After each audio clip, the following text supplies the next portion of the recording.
मानो होनबा दस्रा केन्द्रा खुनु दम गैया जे आं बायदि बायदि खस्थ' खालामनो हानाय आरो पाब्लिकआ आंजों जथेस्थ' दं पाब्लिक जथेस्थ' दं खारनाव आंखौ मालाबाबो फेजेननो हानाया बे 100% निश्चित खादों देरहा 20,000निफ्रायबो 50,000 80,000 1 लाख बारासिनाव खरसा जागोन हेमन्त बिश्व शर्मा फैयोबा मानो होनना बुङोबा गमामायै जेसेबां बर' फिसा रायजो राजा आइ आफा बिदा फंबायफ्रा आंजों लोगोसे दङ हेमन्त बिश्व शर्मा जे भ्रष्टाचार सरासरि चिफ मिनिस्टार जुदि केन्डिडेट जुदि फाइट नांनो हाथावथाव केन्डिडेट दङ एकमात्र आंल' दं आंनि बाहेरायाव सोरबा दंबा सारा जिल्लायाव राजनितिखौ गारगोन बेखौ दिनै स्पष्ट खोथा बुङो मानो होननानै बुङोबा दिनैनिफ्राय स्टार्ट जागायजेनबाय खारन गेजेर जराव आङो थाथ'नाय बायदि जादोंमोन साननै सानथामल' रेस्ट लादोंमोन दा दिनैनिफ्राय स्टार्ट खालामसिगोन आरो गाबोननिफ्राय फुरा हाद्रि फुगोन जेरखम इउपिएल बिफाया जेरखम मिटिं खालामदों बिनि 5 गुन आं बारा खालामगोन दिनाव सेंग्रा मानसि जाबाय 30+ बयस मानो होनोबा खमसे खम आङो गैयाबो दिनाव 30-40 थाखा आं सेस्था खालामगोन गाबोननिफ्राय हाखर हाला गरखाय गासिबो समान खालामलांजोबगोन खुनु माबा थाबथानाय नङा आरोखि खुनु मानो होनना बुङोब्ला सेरखम बायदि जायगाबाबो थाबथानाय नङा गोथौ जेनेबा जोङो दर टु दर केम्पेइन खालामगोन गासिबो गलि हाखर हाला गासिबो स्लिमथ' खालामलांजोबखागोन गतिके आं दाख्लैनिफ्राय बुंदोंमोन इउपिएल बिफाखौ बिथांमोना बेसेबां मिटिंखौ खालामबाय थाथों होननानै आं बारे बारे बुंदोंमोन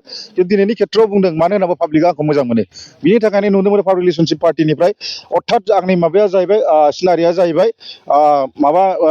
जाहाजनि छबि 12 नाम्बाराव गोलैदों आरो मानो होनना बुङोब्ला आं बेखौनो भगबानाव आर'ज गाबनानै बेखौनो दिनै आङो दरखं मोखाङाव थानानै आं बेखौनो बुंनो सानदों मानो बिनि सिगां सानदोंमोन जिहेतु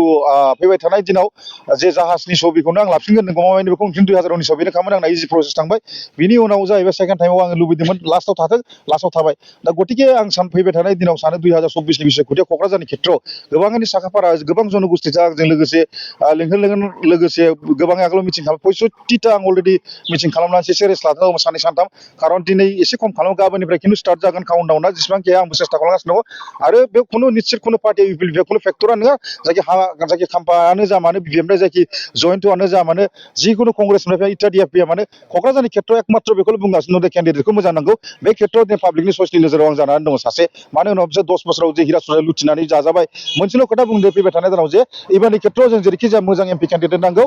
बे खेत्रआवसो बुंदों जों खुनु पार्टि इउपिएल बिफाखौ क'क्राझारनि खेत्रआव जों नाया गतिके बे खेत्रआव जोंहा बे खोथायावसो जों एबार नायगोन दा गोबां जनगोष्ठी रायजो राजा एफा बिदा फंबायनिफ्राय जेसेबां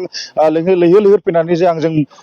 जिहेतु आङो फिसा मिटिं पकेट मिटिं खालामनो गिदिर मिटिं खालामथ'नो हायाखैब्लाबो खिन्थु पकेट मिटिंआ अलरेडि आं 65 क्रस जानानै दंखायोमोन ओमफ्राय दिनै जेसेबां हाय खालामसै गाबोननिफ्राय खिन्थु खमसे खम 30-40टासो मिटिं सानानो हरानो सान जागोन गोदोगोन मानो होनबा दस्रा केन्द्रा खुनु दम गैया जे आं बायदि बायदि खस्थ' खालामनो हानाय आरो पाब्लिकआ आंजों जथेस्थ' दं पाब्लिक जथेस्थ' दं खारनाव आंखौ मालाबाबो फेजेननो हानाया बे 100% निश्चित खादों देरहागोन आरो मोनसे खोथा नैबे जोबोद जोंनि थाखाय गोनां जादों फैबाय थानाय दिनाव गमामायैनो हेमन्त बिश्व शर्मानि थार्ड पार्टआव दा फैनानै बिथाङा जे प्रसार सालायनो फैगासिनो दङ एकमात्र आं बेखौल' बुङो हेमन्त बिश्व शर्मा फैबा आरो 100% आंनो सियरसिन देरहासिगोन देरहानाय आरो स्ट्रंसिन बांसिन बर मोनगोन हेमन्त बिश्व शर्मा 20,000निफ्रायबो 50,000 80,000 1 लाख बारासिनाव खरसा जागोन हेमन्त बिश्व शर्मा फैयोबा मानो होनना बुङोबा गमामायै जेसेबां बर' फिसा रायजो राजा आइ आफा बिदा फंबायफ्रा आंजों लोगोसे दङ हेमन्त 20,000निफ्रायबो 50,000 80,000 1 लाख बारासिनाव खरसा जागोन हेमन्त बिश्व शर्मा फैयोबा मानो होनना बुङोबा गमामायै जेसेबां बर' फिसा रायजो राजा आइ आफा बिदा फंबायफ्रा आंजों लोगोसे दङ हेमन्त बिश्व शर्मा जे भ्रष्टाचार सरासरि चिफ मिनिस्टार जुदि केन्डिडेट जुदि फाइट नांनो हाथावथाव केन्डिडेट दङ एकमात्र आंल' दं आंनि बाहेरायाव सोरबा दंबा सारा जिल्लायाव राजनितिखौ गारगोन बेखौ दिनै स्पष्ट खोथा बुङो हेमन्त बिश्व शर्मा फैबा नोंथांमोना नुगोन बाक जुद्ध बेजों आं बेजों माबागोन सेस्था खालामो जेसेबां हायो आं बे जेसेबां केम्पेइन खालामो बिनो बांसिन आं बेखौ केम्पेइन खालामना फिसा खोन्थागोन बेखौ माबायदि अख्रेबनांगौ बेयाव आं दं होनो बिनि खेथ्रआव आङो दिनै नुदों जे हेमन्त बिश्व शर्मा भ्रष्टाचार सरासरि दिनै बर'खौ जोंनि ट्राइबेल माहारिखौ मुस्लिमखौल' खालि बे जेरखम एगेन्सै बिथाङा जेरखम नारा नारा सेस्था खालामदों दा बेबायदि खेथ्रआव जों दुखु गोनां दिनै बाथ्रा दिनै पाब्लिक रिलेशन पार्टि नेतृत्वनिफ्राय आं बेखौल' बुंदों ओंखायनो गुरै खावलायनाय जायो आइ आफा बिदा फंबाय जोंनि बर' माहारि रायजो राजा बिथांमोनाबो आंजों गोबाङैनो फैबाय आरो फैबाय थानाय दिनाव आं सानो लोंहोनो फैनानै खुनु माबाया सले नङा स्पष्ट खोथा जेरैखि जाया मानो जोंनि पार्टिनिफ्राय बे 100% निश्चित देरहागोन खुनु दावत गैया बे खाथांखा मानो होननानै बुङोब्ला हेमन्त बिश्व शर्मा बायदिजों जुदि फाइट नांनांगौब्ला आंहा सोरबा हाग्रामा सोरबा प्रमदआ आंनि थाखाय जेबो फेक्टर नङा बिथांमोनजोंहा जेबो बेबायदि बिथांमोनखौ आंहा उल्था सिदा बिथांमोना बाथ्रा दान्थेनांगौ खोथा गैया खारन बिथांमोना बिटिसि इलेक्सनावसो गेलेगोन दा नैबे एमपिनि खेथ्रआव हेमन्त बिश्व शर्मा दिनै एनडिएनि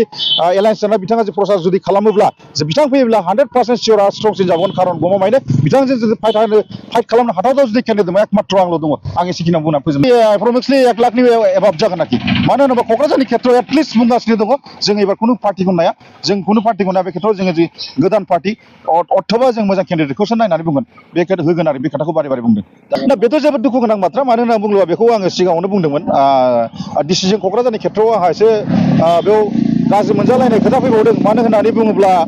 नैबे खेथ्रआव गाज्रि मोनदों जे जिहेतु बिथांखौ आं कयेकथा जबाब सोंदोंमोन खारन बेयाव आं जोबोद दुखु गोनां बाथ्रा जेसेबां दिनाव बर' केन्डिडेट दङ बिथांमोना एकदम नोरजिया सिस्टेमसो नुदों बिथांमोना फंसेबो काउन्टार खालामो सासे दं नै दोलो हिसाबै बिसोरहा बे आदाया खालामदों आंनि उनाव आं जोबोद मोजां मोनदों बिथांखौ दा बे खेथ्रआव आं बुंबाय थादों ओंखायनो दा जोङो नैबे मुहुर्त टाइमाव जोङो ओंखायनो स्ट्रं केन्डिडेट एमपिनि खोथाव नांगौ आरो फैबाय थानाय जुदि आं बिटिसिआव जुदि एमपि देरहायोब्ला आं बुंदों जेरैखि जाया बिटिसि इलेक्सनाव आं जोंनिफ्राय जों केन्डिडेटखौ जथेस्थ 40टा समस्तिबो होजोबगोन